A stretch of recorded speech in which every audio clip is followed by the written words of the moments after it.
And what we're going to see this evening is an overnight low of 19 degrees, a 70% chance of thunderstorms. It's going to be a bit on the humid side as well. For tomorrow, a high of 24 with some showers, a little bit cooler, however. And our lows and highs expected: Montreal 19 and 24, the Laurentians 18 and 23, Sherbrooke 18 and 24, Quebec 18 and 26, and Ottawa 19 and 24. Right now, we've got mostly cloudy skies, off to a really gray start. Expecting that wet weather to move in a little bit later in the afternoon, close to the supper hour to just a little bit before. So if you're leaving to go out for the evening, take your umbrella. Trust me, you're going to need it. 20 degrees Celsius is our current temperature, and that's 68 degrees Fahrenheit. I'll be back later with more details. Back to Ann. Thanks, Gwen. And when it comes to math, there are some things that just don't add up these days. Girls don't do as well as boys when they get to high school. There are fewer women in math-related professions, and there are no girls on the team of teenagers that recently won the International Math Olympics. ABC's Beth Nissen has the story about girls that may change the whole equation. Girls are just as good at math as boys all through elementary school. We take a 10 away. How many 10s are left? Four. But somewhere around 7th or 8th grade, something happens. M, which is my slope, is the coefficient of x, isn't it? Math gets more complex, more abstract, and for millions of girls, turns from a positive to a negative.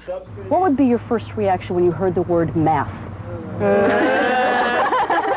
Anytime I see math, I try and stay away from it. You don't get it, and you feel like you're the only one that doesn't get it. We're trying to solve for M then. Think of it as a story problem. Girls fall behind boys in math for X number of reasons. Solve for X. Figure out why. Math has nothing to do with biology. Math has to do with ideas and creativity. Psychologist Char Morrow and her husband Jim, a mathematician, run Summer Math, a kind of math camp held on the campus of Mount Holyoke College in Massachusetts. What are you going to end up with? For 6 humid weeks, they try to solve the math problems of 100 high school-aged girls from every sector of the country. Girls only. Boys, they have found, are a common denominator in girls' problems with math. Men and boys and guys, whatever you want to call them, they're given more credit for doing well in math. Girls say math teachers favor boys because boys are more competitive and faster in classroom races for the right answer. The teacher paid more attention to the guys, and he would say, well, to the girls, well, that's okay. And your subconscious starts telling you that there's something wrong and you can't do it. And everybody thinks that you can't do it, and you start to believe it too. And we got negative mx1 minus y1 equals b. And we have no clue what to do with it. Teachers here assume girls can puzzle out problems themselves. Talk to me about that. We could change M to delta M to delta Y.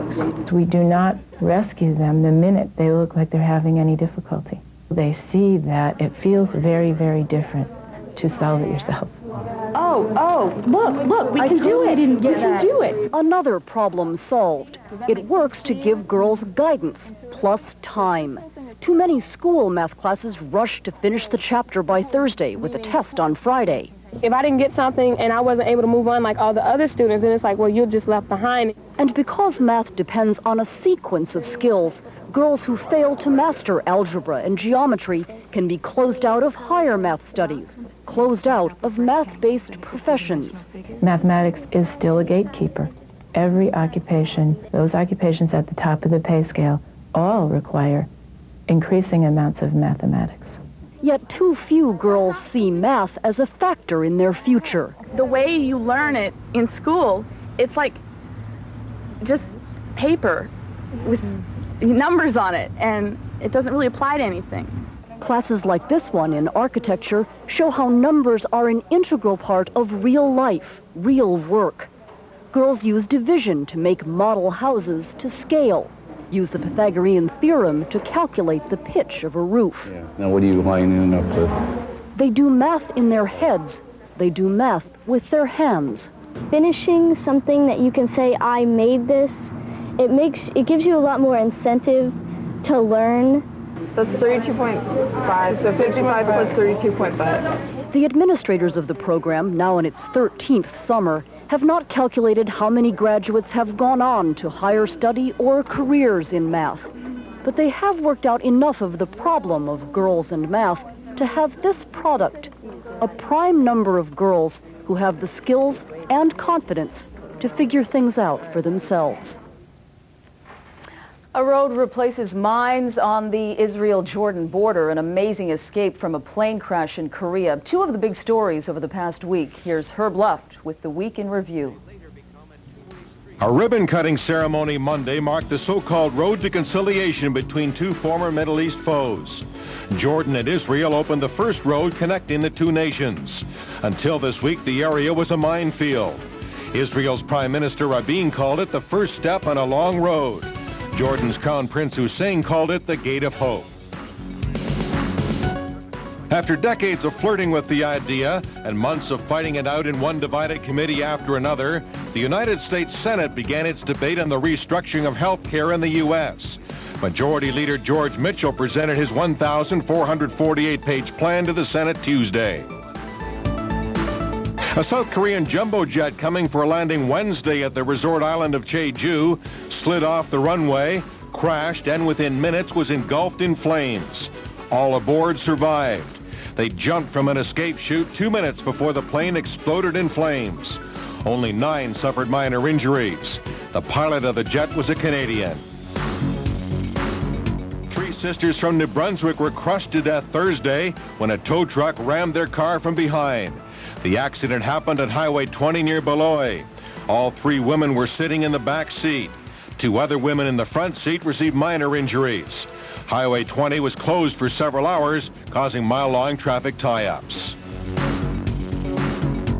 All Major League Baseball games were canceled Friday after the players walked off the job. Players and owners remain in a bitter contract dispute. It is the 8th lockout in the sport since 1972.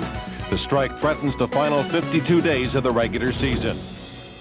In the Middle East, some Palestinians are worried about the road that Yasser Arafat is now taking towards building a government in Gaza. Dean Reynolds reports.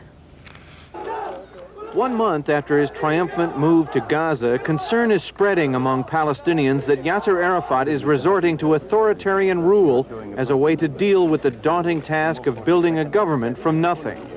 Critics point to the closure of the An-Nahar newspaper last week. Its editions were seized by police and its distributors threatened by masked men for no better reason than that it supports Jordan's King Hussein and is critical of Arafat.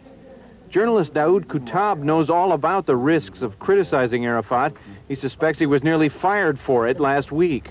I'm afraid we're moving more and more towards a police state rather than a state where the rule of law is.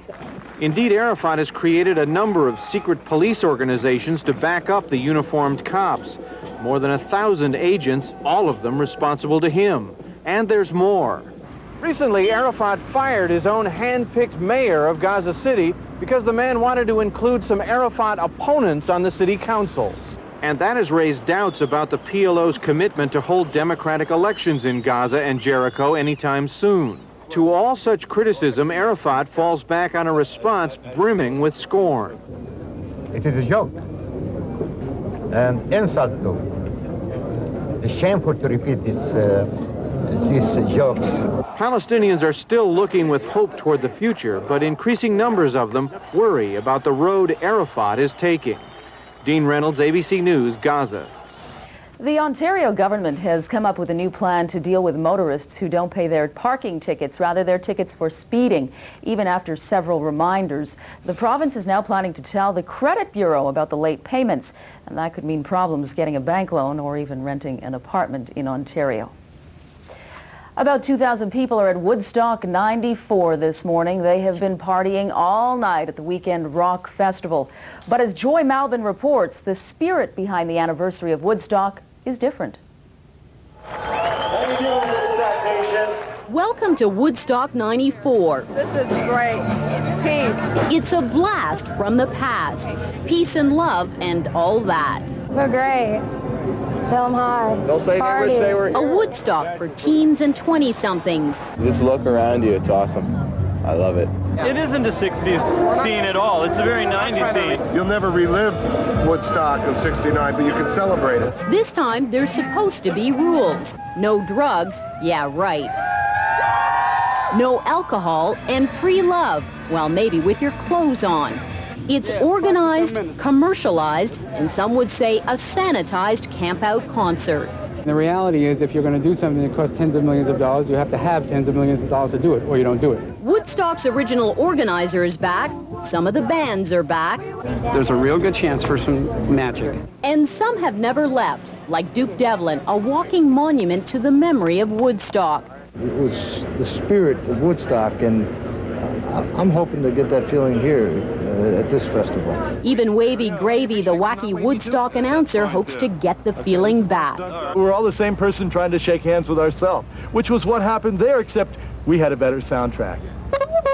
Almost everyone agrees what happened 25 years ago was an accident.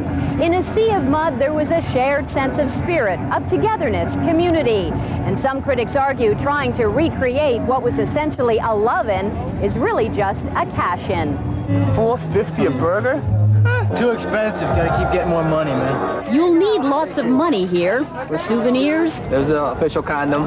To purchase the counterculture on interactive computer disc. And it's 1, 2, 3, what are we fighting for? Or tap into the 60s sensation at these play shops. For a price. Are you guys hippie wannabes? I'm a hippie M. I've never gave it up. There's a lot of effort going into raising the ghosts of 60s past, but this Woodstock could be what the original was supposed to be. One big party with 2 days of great music. $4.50 a burger? It's an expensive burger. Times have changed, definitely. Weather aside, everyone is hoping for a great day and a prosperous day for the Children's Wish Foundation. A media softball tournament is taking place right now in Hemmingford, and of course CFCF 12 is there. We're going to hook up with Cynthia Drummond in just a few minutes. And for them, the word is rain. Rain, wet weather a little bit later on. Maybe they can get their game finished before it starts, though. We're looking at about maybe late afternoon. Showers and thunderstorms are expected, and a wet day again tomorrow. No sunshine this weekend. Okay, thank you, Gwen. That is where Cynthia Drummond is right now. She is out in Hemmingford. Cynthia, what's the score? How are we doing? Are we in the game? Oh, you're so detail-minded, Ann. We're winning! 3-1. And this is Darlene Tracy, the Pulse Stars. And we're really not that close friends, but you can't hear her unless I'm standing really close to her. Darlene, aren't you happy that we're proving ourselves today in front of all these people? I think we're doing great. I mean, we've had a pretty good season this year, and we're doing great today. Now, the Pulse Stars have been really involved in this.